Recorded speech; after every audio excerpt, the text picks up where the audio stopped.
قسم دی د یو ایسي عنوان دی ترنم هم بې وصله شي هم بې وصله شي او د بل ایسي عنوان دی د سپوږمۍ په پسته غیږ کې د سپرلو کنډر کې خاندي د غانټول ګلابي شونډې کنډر کې خاندي د غانټول ګلابي شونډې د تاریخ په چم کې ګرځي د کیسې زلفې عنبرې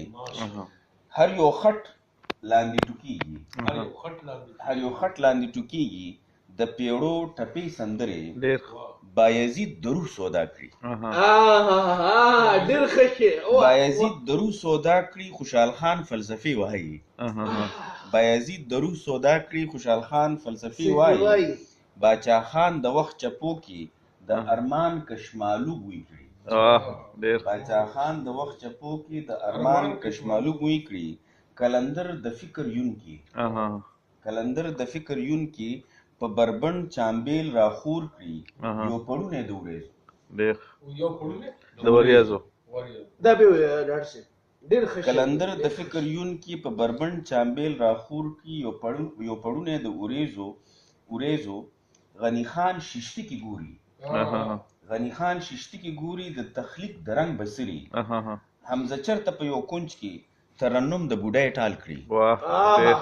حمزه چرته په یو کونج کې ترنم د بوډۍ ټال کړي د نازو بیبي په غیږ کې میرویس خان ګورجین ته ګوري د نازو بیبي په غیږ کې میرویس خان ګورجین ته ګوري افسانه او کردارونه حقیقت او ځنګلونه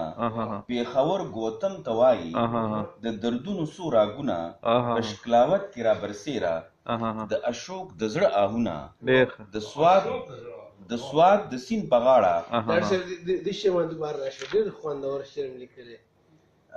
حقیقت او ځنګلونه افسانه او کردارونه حقیقت او ځنګلونه پیښور ګوتم ته وایي د دردونو څو راګونه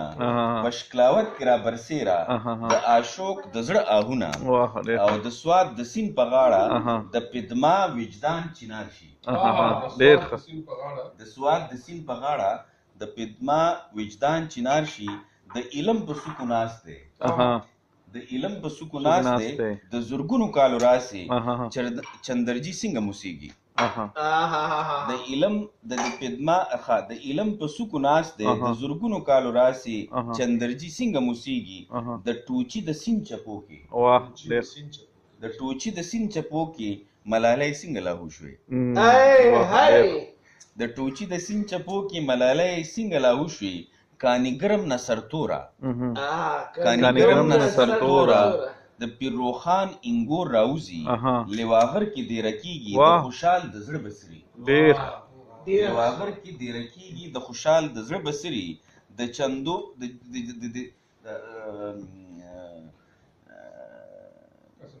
قاسم جان لالا وره د جندول د خان اسونه تندکونه خوري راپروزي د سرتور ملنګ په لاره د پیریانو ډولۍ راشي صمد خان په وینو سور شي د ایوب لښکرې راشي اکبر خان وزیر کړي هسې چې فرنګ نه وطن واخلي د غلجیو احمدزیو د کابل محل روانیږي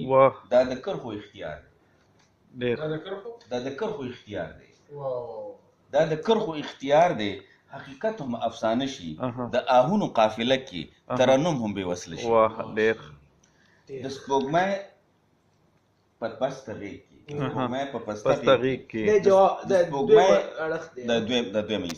د سپوږمۍ په پسته غیږ کې یو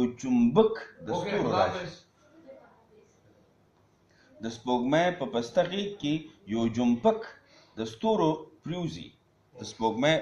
د سپوږمۍ په پسته غیږ کې یو جمپک د ستورو پروزي د مریخ نه چرته بیرته د باړې د خوړ په غاړه د رحمان سړبن اوده دی د سپوږمۍ په پسته غیږ کې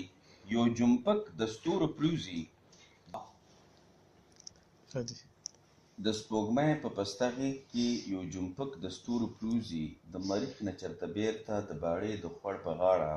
د رحمان سړبن اوده دی د خوشحال کارلاني راشي د اسونو دوړه جوړ کړي د ګردونو اسمانونه د مریخ نه چرته لرې کاکړان د غورغوشتیو غاړې پورته کړي نغمه شي او د خلا د پیو لاره د لودیانو ننداره کړي اسکزي او مندوخیل چې په اتڼ کې د خپو چپ کړي نو مریخ نه د خوشحال کارلاني راشي د اسونو دوړه جوړ کړي د ګردونو اسمانونه د مریخ نه چرته لرې کاکړان د غورغوشتیو غاړې پورته کړي نغمه شي د خلا د پیو لاره د لودیانو ننداره کړي او اسکزي او مندوخیل چې په اتڼ کې د خپو ترپ کړي نو مریخ نه چرته اخوا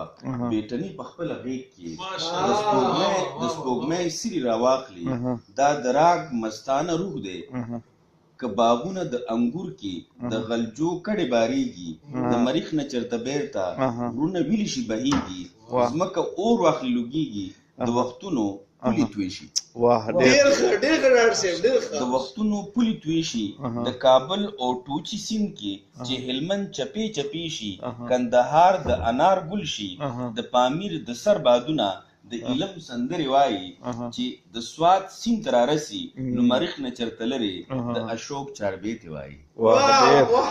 ډېر ښه ډاکټر صاحب ډېر خوند وکړو. کمال دی